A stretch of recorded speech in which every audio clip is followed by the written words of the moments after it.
La problématique de la route continue de préoccuper les plus hautes autorités et surtout les citoyens gabonais qui résident dans les quartiers les plus reculés. Nous revenons dans ce journal sur les travaux de fermeture de nids de poules et de réhabilitation de certaines ruelles de la capitale avec une interrogation sur l'avenir de ces travaux. Olga Comfort Okikali, Francis Ngomo de notre rédaction.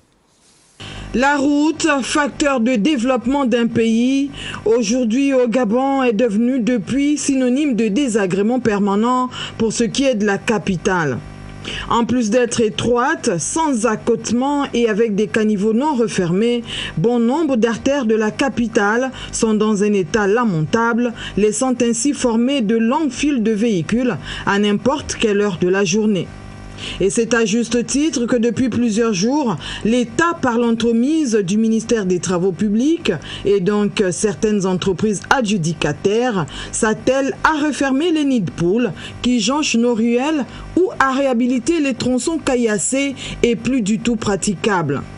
C'est le cas des bretelles qui donnent derrière l'Assemblée nationale pour aboutir à Plein-Noretti.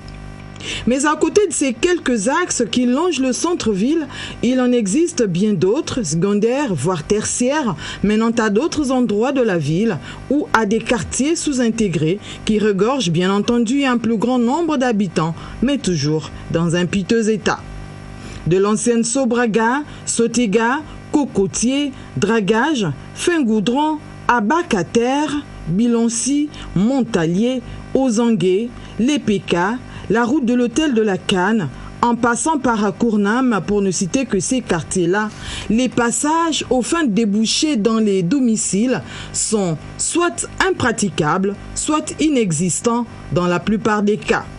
Face à tout cela, l'on est tenté de se poser la question de savoir jusqu'où ces travaux de fermeture de nids de poules et de réhabilitation de tronçons malades iront-ils, vivement qu'ils ne s'arrêtent pas en si bon chemin.